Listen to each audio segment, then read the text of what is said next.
Now, of course, this structure here on the hill, known as the abandoned, haunted, necrotically powered castle, is ideal for you, the game master, to position any kind of adventuring party in there. Notice the causeway.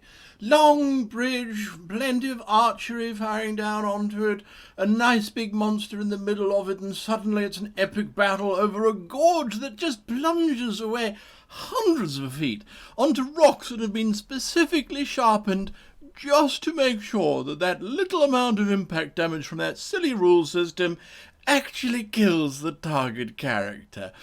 This is a steal. Only costs you 100 million gold pieces, and what's that to you, really?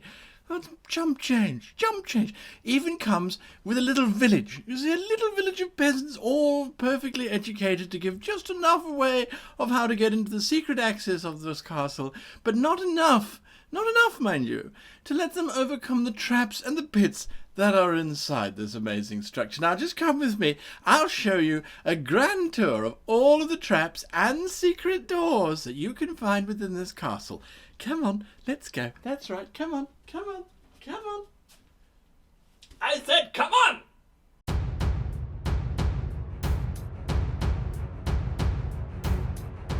Hello and welcome to this week's episode of the Campaign Creator series. Now, we've been working through all kinds of things. We've got all sorts of things happening in our heads at the moment. And something that cropped up, something that was asked of me, as a matter of fact, on one of the various social media platforms that we're on, and you can find us everywhere. The easiest one is discord.gg/greatgm. But nonetheless, the question that was asked was, what sort of generic map should I be prepping for my campaign?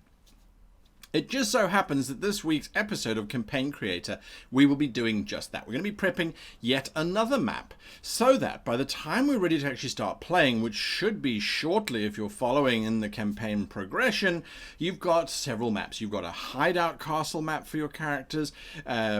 We've got a home, a standard villa for our characters possibly to reside in.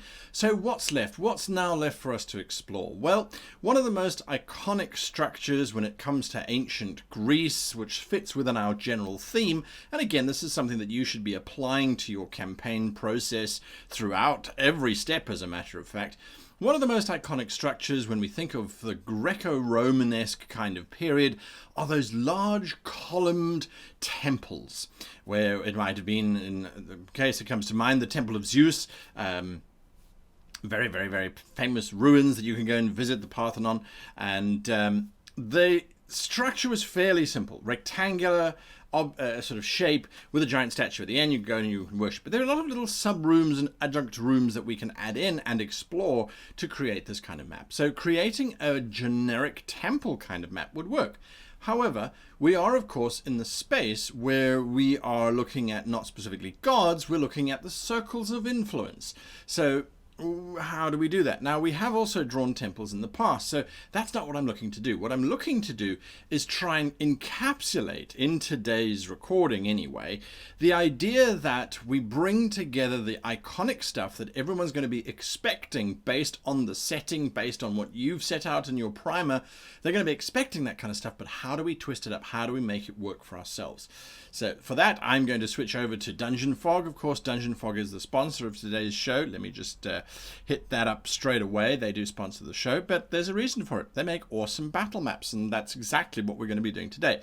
So here are all the maps that I've been working on, Ghost of Salt Marsh being the current one there, but we're going to create a new map. If you do have Dungeon Fog, and even if you don't have Dungeon Fog for that matter, you can go and grab a free copy of it. Otherwise, go and grab a subscription to it. There's a link down below. If you use the code word GreatGM, you will get a discount on your subscription there, so watch out for that. Right, so we're going to call this, let's say, Greco-Roman Temple. I don't need to go into full descriptions and all that kind of thing, not just yet anyway. We're going to just make it a rectangle for now. And I think we're going to make this 25 by 25. And I'm going to show you why we're going to do that in a little bit. Okay, so let's open that up in the editor. There it is, it's opening up behind me. Very nice. Thank you for that. And there we go. So we have this large field within which to play. Normally we would want to look at the geography, creating of different types of height, elevation, and that kind of thing. In this particular map, it's not too much of a concern for me because this is a generic map. So once my characters have got into the city and they head towards the large acropolis that's on the hill, then I can sort of worry about more localized specific maps.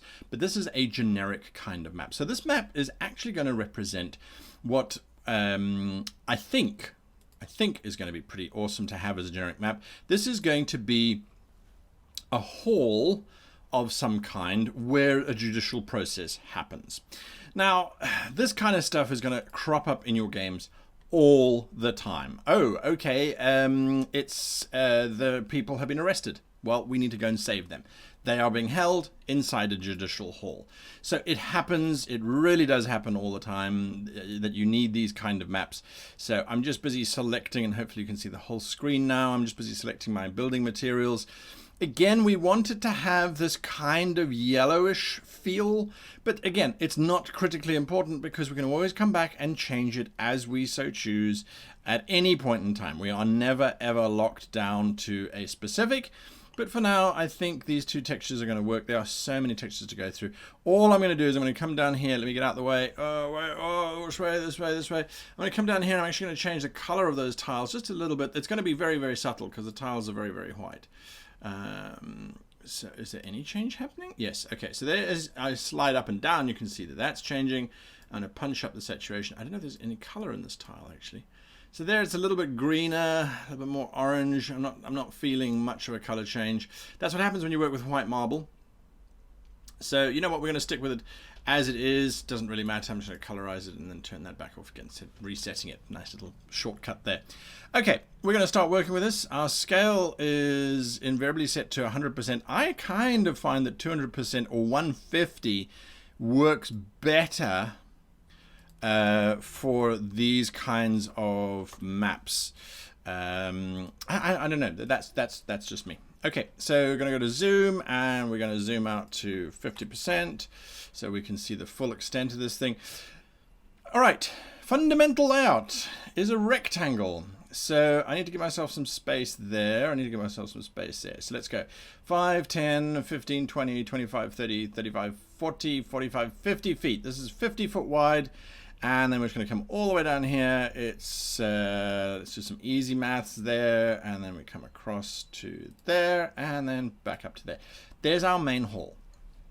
Very, very simple. It's not centered in the screen. And I know some of you might be freaking out about that. That's not a problem. We just do that. We can move it up. Do we need a back entrance? Well, we can always, again, come back to this and, hey, drag up. There we go. Right, we can always come back and do this. I'm just going to change this grid. It's the grid is a little bit overpowering, and so we change the opacity down to virtually nothing so we can see what's happening. So these floor tiles, they still seem too patterned for my taste. I'm going to change it up to 250. Let's see what that looks like. That does look better. That feels better to me.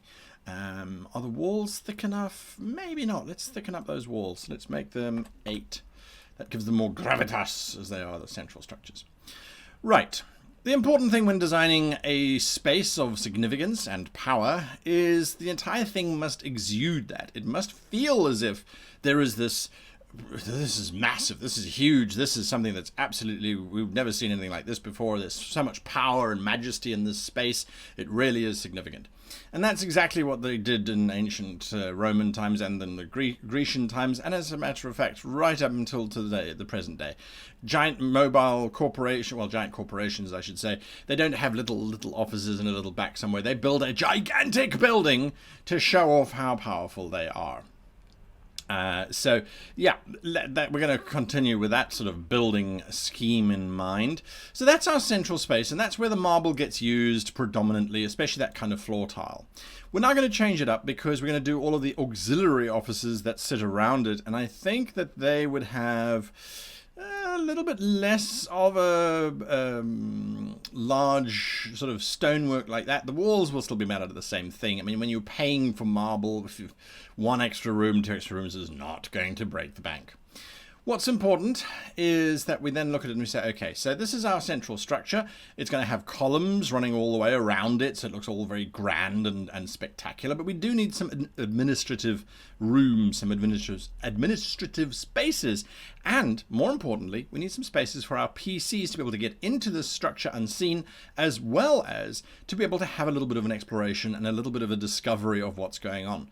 So I'm going to cap off the length there. I'm going to say, okay, right, this is going to be a room here, although the whole thing is a bit big. I'm going to come back to that, but we're going to do that. We're going to say that there's a room there. We're going to say that there's a corridor that runs this length here. It's only 5 foot wide, not very big, because although marble's nice, it is expensive. Okay, it is expensive.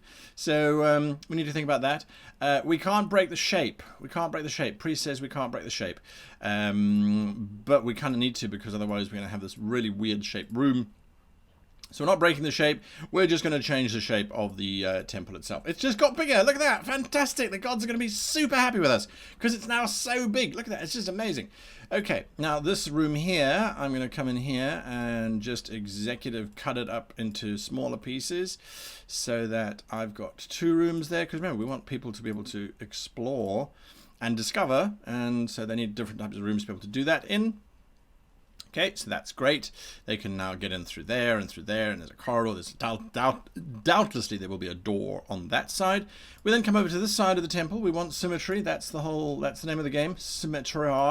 So, but we don't want symmetry of map. We want it to feel as if they went, okay, cool. That's that side. That side's kind of a operational side of things. This side is not so operational. We're going to just go 3 by 3.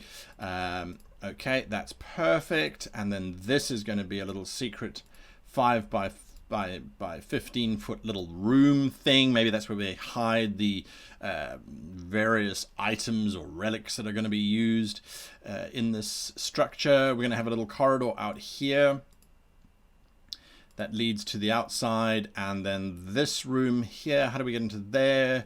We're going to have to figure that one out. The corridor. We're going to delete the corridor. And this is what I like, is that in the old days you'd have to grab your razor and start rubbing, and it's just crazy. This does not make sense, by the way, in terms of a corridor. It's like, well, why do we need a right angle corridor, my lord? Why can't we just have a corridor running down the middle like we do on the other side? Because it's the same and it's boring. Really? That's your excuse? Okay, fine. Corridor on the outside. I'm not judging. It does happen sometimes. I mean, you look at some of the architecture of the olden days, it was often because it was an add-on. So this room here might very well have been just the only room that was there, and then it got replaced. So I'm actually going to make this quite a large room because I think it could work quite well for what's going on through my head. Okay, but we have unachieved symmetry again. 1, 2, 3, 4, 5, 6. More than that. 1, 2, 3, 4, 5, 6, 7. So 1 over. Okay, so we're going to just go and expand our map. I'm going to say by 2 on this side, so we've got a bit more space here.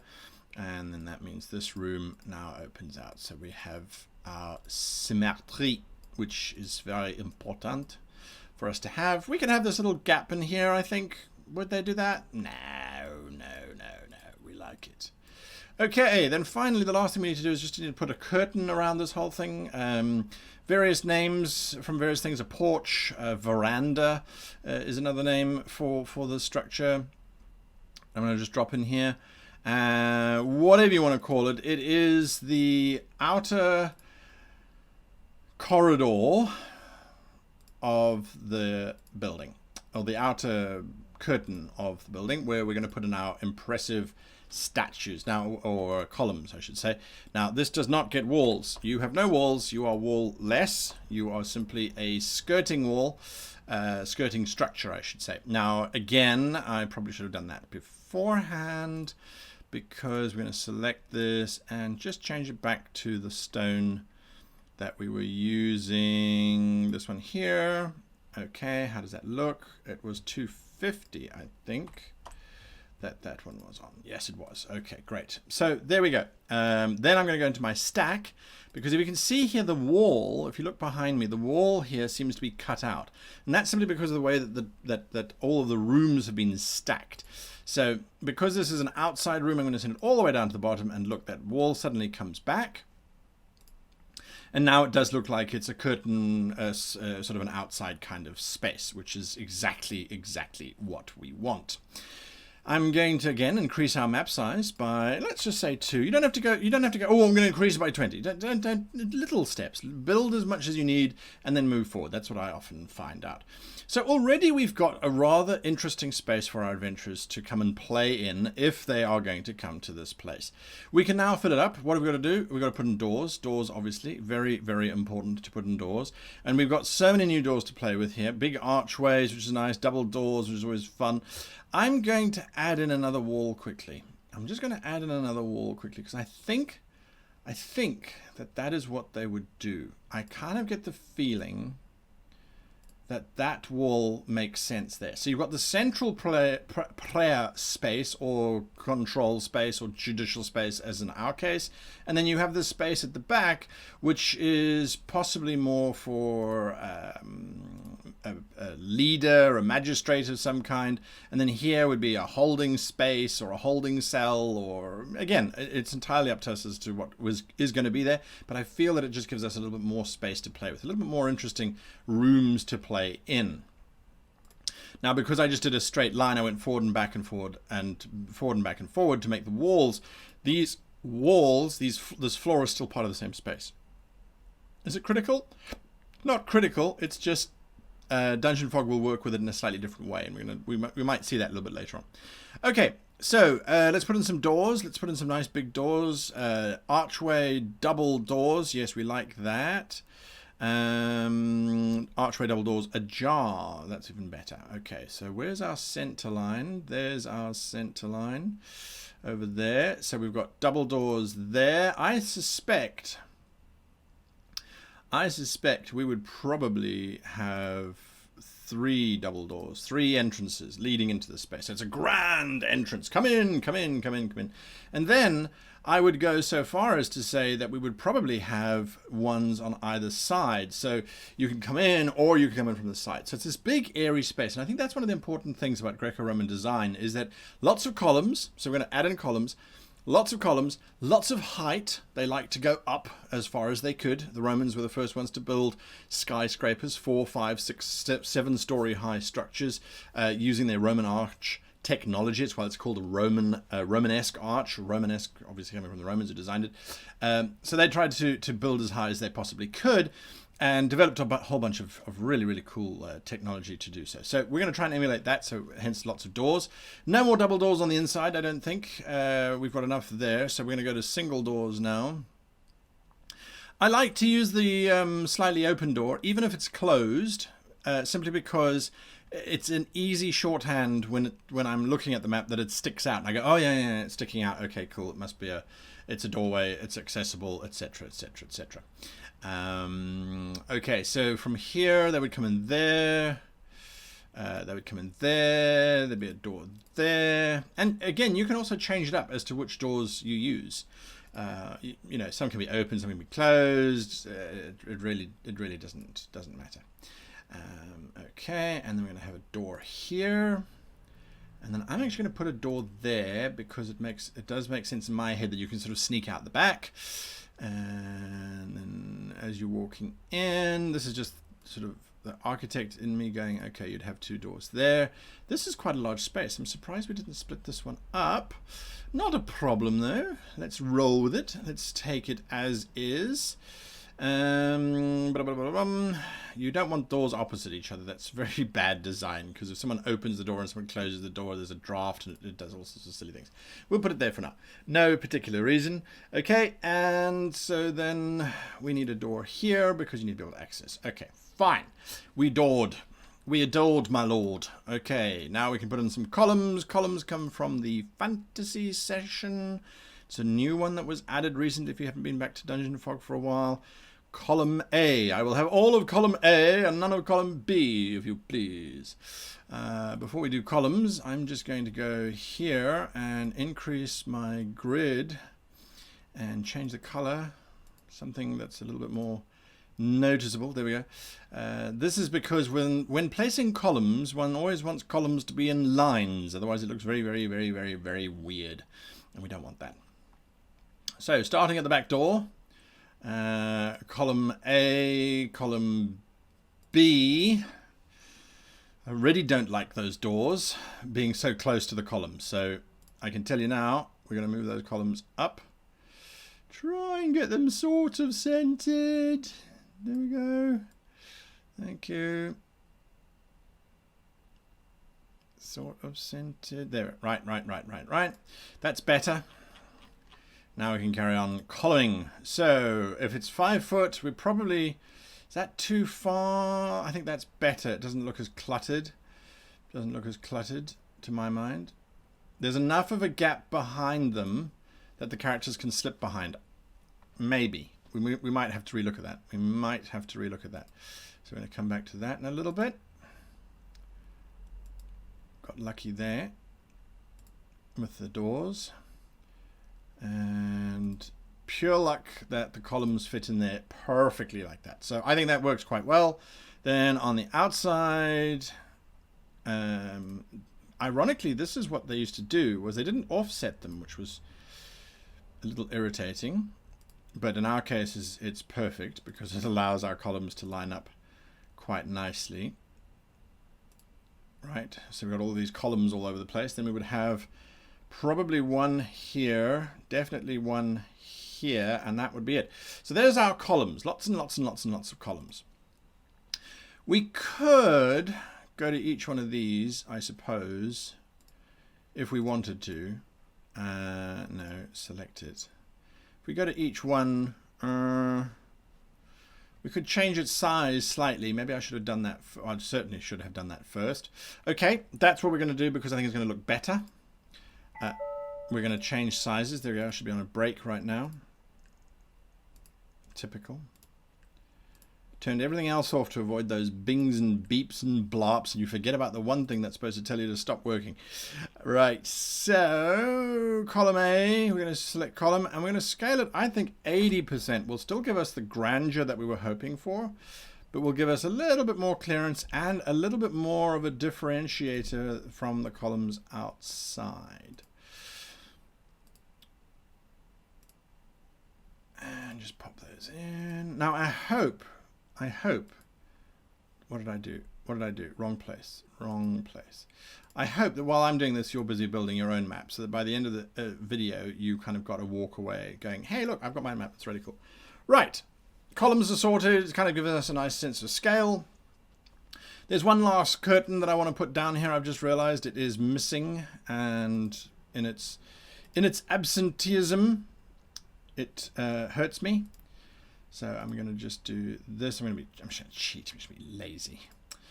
Wrong color. No, not polished stone. It's old stone. Although maybe it would be different. Maybe it would be different. I don't know. For now, we're going to go with this one. We're going to make it 250 again, as per you. No, not 2,500. 250. Well, it's scaled up quite nicely at that point. We're going to change our stack. Why do I need another floating layered thing? Because I think it's going to look pretty cool. So watch what happens. I'm going to change this down to 0 and this to 0.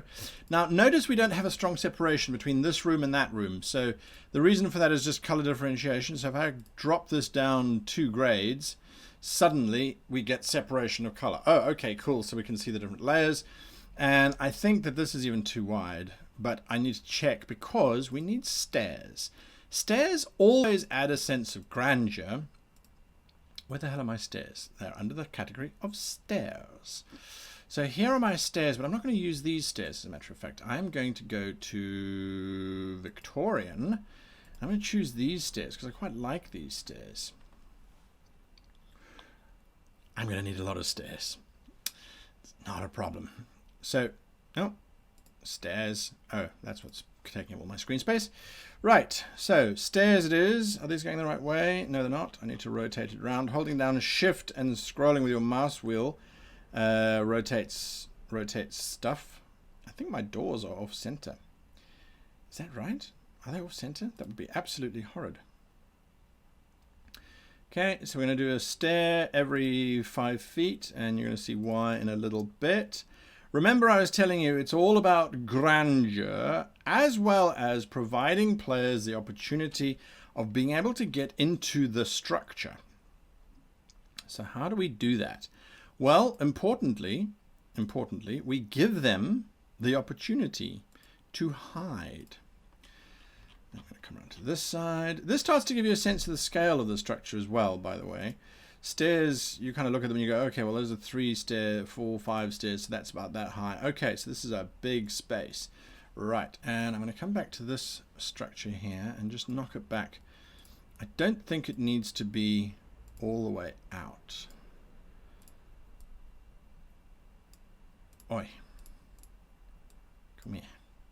And I think it might be too dark. If we just touch it up, and this one, maybe this one needs to be lighter. Again, it's about playing around with it and sort of having a look and seeing what works and what doesn't work. Now, you might look at this and go, oh, it looks very square. Very square. I don't like the square. Yes, we haven't played around with the garden yet. We haven't done anything in the garden yet. So there's a lot still to happen. But already we're starting to get this rather remarkable sense. Now, another thing that I certainly associate with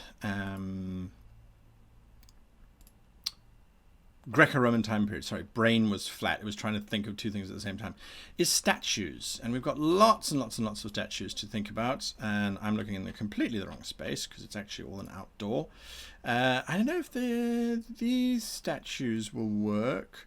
We've got a whole bunch of new statues as well which came in. No, I think these might work. I think these might work, but I think they're the wrong color. So let's just see here. Let's just put one down and see, does it work? Does it work?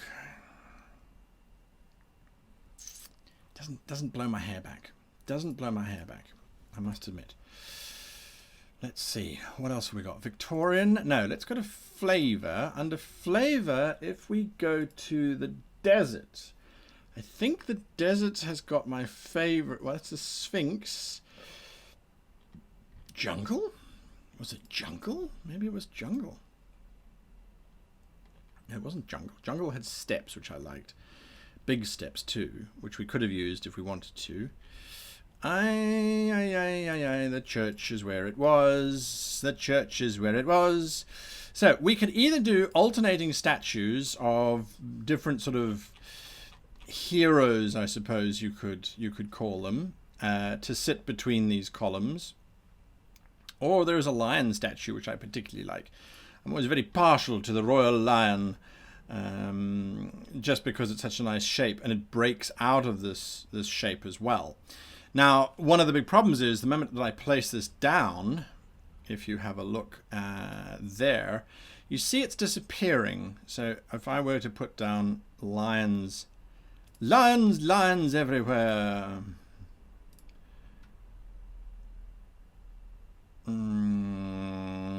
Well, we'd probably have a lion there, and we'd have a lion there. So there's a major fundamental problem, is that they are hidden. So what we do is we select them, and then we say here, above the wall, and it suddenly pops them above the wall. Now the color's got to change too. I want them to have this marble sort of effect. So we're going to go above the wall and just knock that saturation out completely. Above the wall, knock out the saturation.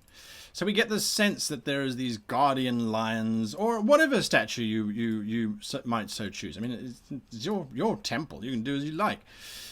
That's the wonderful thing about map making. Okay, would we have the same statues here repeated? We certainly could, but I think we've got some more interesting statues that we can play with. So the lions guard the primary entrance, perhaps. And then various champions line the steps leading up to the temple itself. And I'm going to zoom in here once I've finished placing these so you can see how pretty this is starting to look. Even though it might not look it from zoomed out with that red line grid sort of thing. So let's just pop in there. All right, so they're now all in place. And again, I'm going to just go through them all and just knock out this. I mean, you might say, oh no, they should be colorful. Again, it's entirely up to your sense of aesthetic. For me, marble is the byword. And I know that you get all sorts of colors of marble. Absolutely you do. I always think of it, though, as a sort of white bleached marble-esque type of stuff. We can add in color later on, and that will certainly punctuate it. So let's get rid of this horrid red grid and make it back to sort of a white, I suppose. Maybe black might work better. I'm not sure. Either way, it shouldn't be very strong. So that when we then zoom in, let's just go to 100%. Aha, now we start to see the statues coming alive. We can see that they're making sense. These lions are looking pretty cool and very off-center. So now we can come in and start to tweak this, lion things up, since puns seem to be the byword of today. So we can do that, and you can really spend time on it. But if you look at this, this is already a pretty cool battle map that I think has a very strong flavor of Romanesque type of thing. I mean, I think the only thing that I would possibly do is grab these statues and move them back so that they are a little bit inset from that space. I think that'll work the best. And of course, the other thing is you can have more stairs, less stairs. It's entirely up to you. We could put another curtain wall around here where we add in even more steps. If you want to be totally dramatic, I mean, let's do that quickly, because I think that might be the ultimate expression, is if we have multiple layers with multiple stairs leading up to them. I think that could possibly finish off the whole thing. And again, we've got a stacking issue because we added it in late. Stage content, no, not content. We want rooms.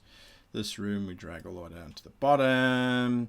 Then we select the room and make this width 0 and this width 0, and boom, shakalaka, there we go. It's too blue, I think. It's too blue. I don't like the blueness. And that's coming in because we graded it. Or we shaded it, I should say. Yeah, we can do something like that. It's also the wrong size. It should be 250. Consistency as well is important. So once you've chosen a size for certain tiles, I think to me, aesthetically, it looks better if you keep them the same. Victorian had the stairs that we wanted. Stairs, there we go. So again, we can either continue these stairs, and I think it makes sense to do so, but just make sure that they're rotated in the right order. So we can continue these stairs down past the lions. And again, I'm just plopping them down now at this height. We can come in later on and sort of neaten it up. And so we get a sense that there's sort of 20 feet, I think it's about 20 feet, of staircases leading up to this magnificent structure, which we now have. Of course, we can make this multi-storied if we like. We can put galleries up above for people to go and watch and look down upon. We can really play with this however we like. So I'm not going to go too much further in terms of this, because this map could take a long time. It's a big map. And the benefit, of course, is that you can now take this into, say, something like Fantasy Grounds or whatever your VTT of choice is. You can take it into Fantasy Grounds and then, you know, just have a combat on the staircases. Then they get in here. Now, remember, we were also talking about how do they access, how do they get into this space? Well, there's something that I've forgotten to do, so I'm going to do that very, very, very quickly, because we have a height differential, which on the map doesn't seem to be a problem. But if we've got 20 feet or 10 feet of stairs rising upwards, these spaces should either be higher or lower, but there should be a subtle difference. There should be definitely a height difference. So I'm going to just put in some stairs running down the side here, down this side over there, so that you can go upstairs to get to this section here, and we've got stairs at the back here. That's already higher, so that's fine. So I'm not too worried about that. So when I come to painting, one of my favorite activities of all time, I love a painting. Is our stage the right color? Is that the right sort of green? Do we like this green? Maybe we want it to be, we can go with sort of cracked dirt, perhaps, something along those lines. Again, we're gonna change up the scaling to 250. We've established that that works quite well. Yeah, we can go with that, because now when we come in and we paint, we're going to be painting with grass. That's this one here. We're going to be painting with grass just to give it a bit of color. And I'm going to scroll all the way down. There's some cool grasses, wild grasses. 200 is absolutely fine. I'm going to just sort of paint in the corner here, all the way around and up to there. And the reason why I've set it to my opacity is like 30%. I suppose in this case I can set it all the way up. Let's just do that. And we're going to go all the way back around and down. So this indicates that this is one level of the space. Let's put it like that, right? So that's one level of the space. The space down here is going to be a different color and a different type of grass because it's a level lower. So let's go with, say, something like this, and let's lighten it up just a little bit so it's not so dark. And I'm going to come in and we're going to fill this one up. And I've just realized I'm doing this at 100%, so we're committed now. This is the grass we will be using. Is it sufficient to denote a difference? Yes, I think it is. Now we're going to go back to dirt. I should have done this the other way around. But again, this is what I love about Fantasy Grounds, about Dungeon Fog, is it doesn't matter which way you're working. This, I'm going to change the opacity to half. And now we start to design the walkways. Now, this is something that a lot of people don't do very well, I find, is that you've got to look at where would people walk. And as one of my favorite gardeners would always say, in a straight line. We don't like to follow curves and that sort of thing. So we're going to do a little bit of that over there. We're going to do a little bit of it over here as people would wander around. But they would walk straight up to these stairs. And they might walk along saying, oh, hello, Bob. Hello, Brian. Let's go and have a look. And then they would walk down there and they would walk down there and they'd walk down there. And so that's what they would do. Maybe they would walk around to come up to these stairs here. But generally speaking, and you can play around with this, but generally speaking, you're going to have walkways where people can quite literally walk up and see friends and go say hi. And I like to change it up in terms of the materials that I use. So you get not just one sort of texturing layer, you get a few different sort of, you get a different feeling for it. We can then come in and we can put in trees and stuff. Again, we don't want the trees to be too close to the building. Why? Trees obscure the scale of the building. A giant tree, oh, it's so impressive, makes the house look really small. Clear out the trees around that structure, and suddenly the structure seems to dominate. It is the biggest thing around. And then there's some trees over there which add in some color and some nature, but don't basically hide the sheer scale of the building that we are busy designing. I'm going to stop it there. This has been quite a long video already, 40 minutes going into this whole structure. But once we finish this up, we now have a whole lot of maps that we can rely on, we can draw on. More maps that we might look at making in the future, some generic road maps, some generic forest maps, some generic swamp maps, just different battle terrains where combat might need to take place and that we could use foreseeably in our games. You'll never go wrong with having more maps. I've said that once and I'll say it again. Designing maps I find very therapeutic. I enjoy relaxing and just kind of going through and building these things and then looking and wandering around them as well.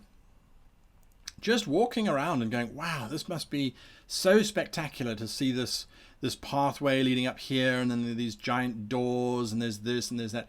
It for me, that is where I derive a lot of pleasure in terms of making maps, is exploring the maps that we have now made and discovering the joy of, oh, I could put a trap here, I could put this here, I could do this there, getting the symmetry right.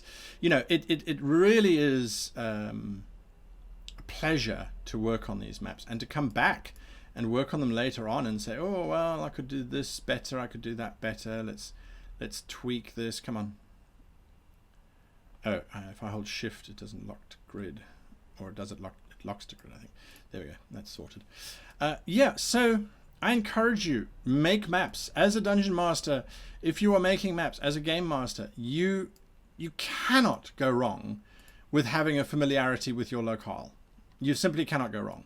And by having these maps available, it also means that when your players go off on a complete tangent from something that you didn't plan, you go, oh, well, they're supposed to go here, and we've established that we use battle maps during combat because we use fantasy grounds or whatever.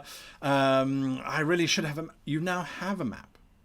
And to drop the tokens on and just say, right, off you go, there you go, there, start exploring, is not a problem. And they can get into this main chamber, and it can contain gods or sacrifices or however, whatever you feel. I like this also because you can clone this, come in and change the colors of these rooms very, very, very quickly.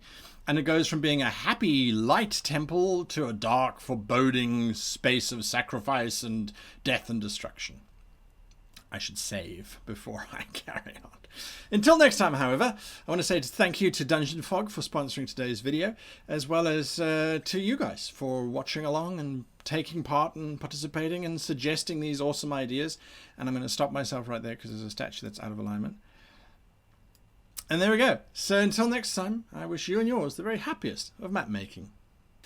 It's nothing to panic about. Just because half your companions didn't survive the tour, that's a good thing, isn't it? You're going to like this. You really are. You really are. Now, the birds, don't worry about the birds. I know there are a lot of birds. They subscribe to the terror. They have all been trained in Hitchcock's methods. They will dive bomb any players trying to climb up the cliffs over here. They will make sure that the village is covered in their droppings to make it really icky and nasty. So the birds are all part of it. And the sky. You don't get better foreboding sky than this. We've made an arrangement with the goblins. They ring this large bell, and it causes the storm to gather. So the moment they see the players' characters arriving, they'll ring that bell, clouds will come in, and it'll be just perfect. Mwah, just wonderful. This is the dungeon for you.